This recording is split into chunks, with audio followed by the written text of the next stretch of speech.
وما كان هذا القرآن أن يفترى من دون الله ولكن تصديق الذي بين يديه وتفصيل الكتاب لا ريب فيه من رب العالمين.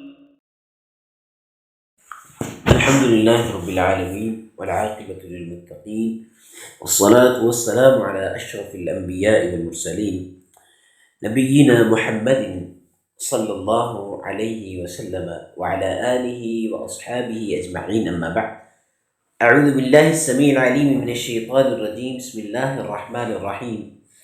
سورة البقرہ کی ہم نے 30 آیات پڑھ لی ہیں. آج آیت نمبر 31 اور 32 پڑھیں گے. اور علامہ سکھا دیے آدم علیہ السلام کو الاسماء نام کلہا سارے کے سارے، ثم پھر عرض پیش کیا ہم انہیں علی پر الملائکتی فرشتوں پر، پس قال کہا انبئونی، انبأ نبأ ینبئ اس کا مطلب ہوتا ہے خبر دینا، بتلانا. انبئونی مجھے خبر دو یا مجھے بتلاؤ، بی ساتھ اسمائی ناموں، ہاؤلائی ان کے، ان اگر کنتم ہو تم صادقین سچے.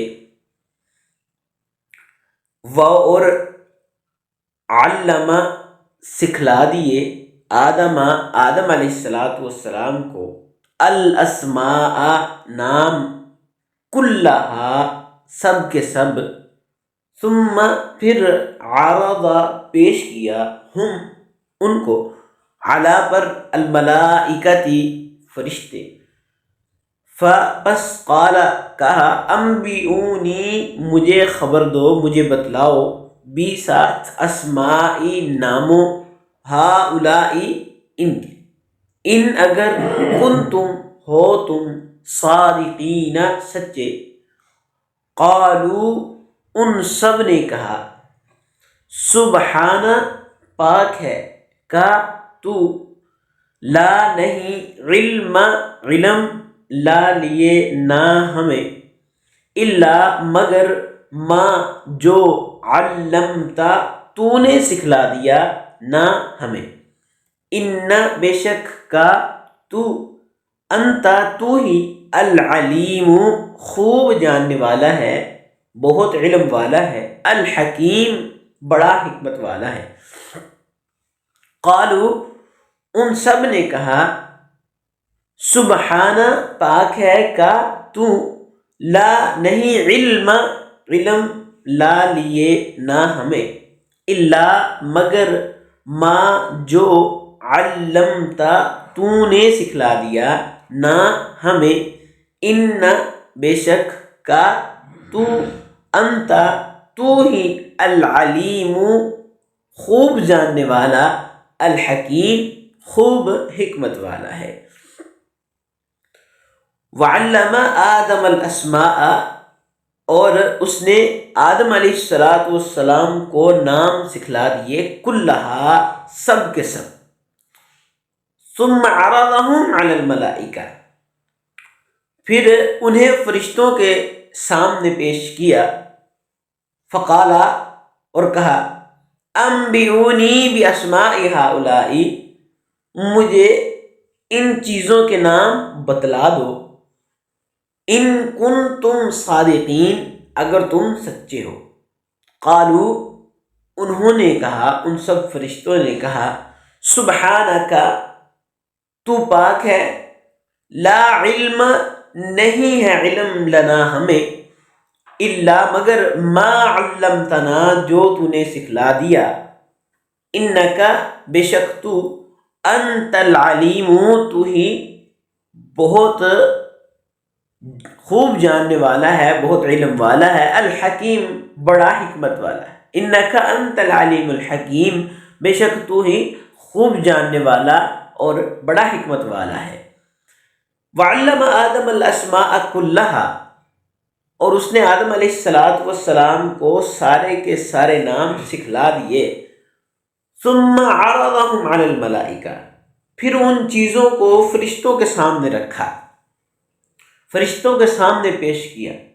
فقال، پھر کہا، انبئونی باسماء ہؤلاء، ان چیزوں کے نام مجھے بتلاؤ، ان کنتم صادقین، فرشتوں سے کہا اللہ رب العزت نے کہ ان چیزوں کے نام مجھے بتلاؤ، ان کنتم صادقین، اگر تم سچے ہو۔ قالوا، ان سب فرشتوں نے کہا، سبحانک، اے اللہ تو پاک ہے، لا علم لنا الا ما علمتنا، ہمیں صرف اتنا ہی علم ہے جتنا تو نے ہمیں سکھلا دیا، ہمیں اس سے زیادہ علم نہیں ہے، جتنا تو نے ہمیں سکھلا دیا ہے ہمیں صرف اتنا ہی علم ہے۔ انک انت العلیم الحکیم، بے شک تو ہی خوب جاننے والا اور بڑا حکمت والا ہے۔ اللہ تبارک و تعالی نے حضرت آدم علیہ السلام کی جو ایک مقام اور مرتبہ مخلوقات میں رکھا تھا، اور ایک انسان کا جو مقام اور مرتبہ رکھا، جو اسے تمام مخلوقات پر فوقیت دی، اس کی وجہ کیا ہے؟ اس کی وجہ کیا ہے؟ ہم پیچھے پڑھ کر آئے ہیں کہ اللہ تبارک و تعالیٰ نے حضرت آدم علیہ السلام کو اور انسان کو اس دنیا پر خلیفہ بنایا ہے، اپنا نائب مقرر کیا ہے، تاکہ وہ اللہ رب العزت کے احکامات کو نافذ کرے۔ اب اللہ تبارک و تعالیٰ نے جب فرشتوں نے کہا کہ یہ تو زمین کے اندر یہ کام کرے گا، اے اللہ تو نے ہی ہمیں بتلایا ہے کہ یہ زمین میں فساد بھی کرے گا، خون بھی بہائے گا، سب کچھ کرے گا، تو ان کو پیدا کرنے کی کیا ضرورت ہے؟ تو اللہ تبارک و تعالیٰ نے آدم علیہ السلام کو کچھ علم دیا۔ علم، یہاں سے ہمیں علم کی اہمیت واضح ہوتی ہے کہ علم کی اہمیت کیا ہے، کتنے مرتبے والا ہے کہ اللہ تبارک و تعالیٰ نے حضرت آدم علیہ السلام کو وہ چیزیں جو ان کے سامنے پیش کیے، وہ اشخاص تھے، وہ چیزیں تھیں، جو کچھ بھی تھا، ان کے نام اور ان کے خواص اور ان کے فوائد اللہ تبارک و تعالیٰ نے حضرت آدم علیہ السلام کو بذریعہ الہام سکھلا دیے، ان کے ذہن میں ڈال دیے۔ ثم عرضهم علی الملائکہ، پھر وہی چیزیں فرشتوں کے سامنے رکھ دی۔ فقال انبئونی باسماء ہؤلاء ان کنتم صادقین، فرشتوں سے کہا کہ اب تم مجھے ان چیزوں کے نام بتلا دو۔ تو فرشتوں نے کہا لا علم لنا الا ما علمتنا، تو نے جتنا ہمیں سکھلایا ہے ہمیں صرف اتنا ہی علم ہے، اس سے زیادہ ہمیں علم نہیں ہے۔ تو اللہ تبارک و تعالیٰ نے اس دنیا میں آدم علیہ السلام کو نائب کے طور پر مقرر کیا، بھیجا، اور علم سے نوازا اللہ رب العزت نے، فہم دی، سوچ دی، علم دی، جبکہ اس کے مقابلے میں جو فرشتے تھے انہیں علم نہیں دیا گیا۔ وہ ایسی مخلوق ہے، نورانی مخلوق ہے کہ وہ اللہ رب العزت کی عبادت کر سکتے ہیں اور اللہ رب العزت کے حکم کو بجا لا سکتے ہیں، ان کے اندر نافرمانی کی صفت موجود ہی نہیں ہے، رکھی ہی نہیں، کیونکہ وہ نورانی مخلوق ہے نا، تو وہ اللہ رب العزت کی نافرمانی کی صفت جو ہے ان کے اندر موجود ہی نہیں ہے، اللہ تبارک و تعالیٰ نے وہ ان کے اندر رکھی ہی نہیں ہے، فساد برپا کرنے والے نہیں ہیں، وہ کام جو کہ اللہ رب العزت کی نافرمانی والے ہیں وہ ان کے اندر صفات موجود ہی نہیں ہے۔ ان کے اندر صفات کیا ہیں؟ اللہ رب العزت کی عبادت کرتے ہیں اور اس کے حکم کو بجا لاتے ہیں، بس اس کے علاوہ کسی قسم کا اور کوئی کام، اور انہیں جتنا اللہ تبارک و تعالیٰ نے بتلا دیا اتنا ہی علم ہے، اس سے زیادہ انہیں علم بھی نہیں ہے، اس سے زیادہ انہیں علم بھی نہیں ہے، کیونکہ انہوں نے خود کہہ دیا سبحانک لا علم لنا الا ما علمتنا۔ اب ان اشخاص کے یا ان چیزوں کے نام اور خواص اور فوائد جو ہیں انہیں نہیں پتا تھے، کیوں؟ کیونکہ وہ اس بات کا علم نہیں رکھتے۔ اور اس آیت سے ہمیں یہ بھی بات واضح ہوتی ہے کہ اللہ رب العزت کے علاوہ عالم الغیب کوئی نہیں ہے۔ ہر چیز کا جاننے والا، خواہ وہ موجود ہے، خواہ وہ ہونے والی ہے یا ہو گئی ہے، ہر چیز کو جاننے والا اللہ کے علاوہ اور کوئی نہیں ہے۔ لا، اگر فرشتوں کو اس بات کا علم نہیں ہے نا، جو ان کے چیزیں سامنے پڑی ہیں اور اس بات کا انہیں علم نہیں، ان چیزوں کا علم نہیں ہے، تو یہ بات یاد رکھ لیں کہ اگر فرشتوں کو علم نہیں ہے تو کسی انسان کو کس طرح علم ہو سکتا ہے؟ اللہ تبارک و تعالیٰ نے سمجھ دی ہے، فہم دی ہے، انسان سمجھتا ہے، غور و فکر کرتا ہے، لیکن علم غیب اللہ تبارک و تعالیٰ نے نہ تو انسان کو دیا ہے نہ کسی فرشتے کو دیا ہے۔ یہ اللہ رب العزت کی خاصیت ہے اور کسی کی نہیں ہے۔ تو یہ علم غیب اور علم اللہ تبارک و تعالیٰ نے کسی چیز کا علم، اشخاص کا علم، قرآن کا علم، فہم، سوچ بوجھ، سمجھ، عقل، دانشوری اللہ تبارک و تعالیٰ نے انسان کو عطا فرمائی ہے اور کسی کو۔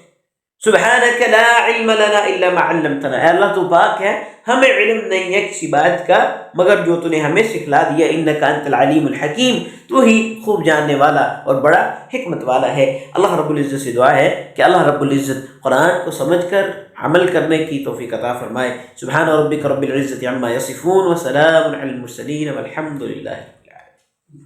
وما كان هذا القرآن أن يفترى من دون الله ولكن تصديق الذي بين يديه وتفصيل الكتاب لا ريب فيه من رب العالمين۔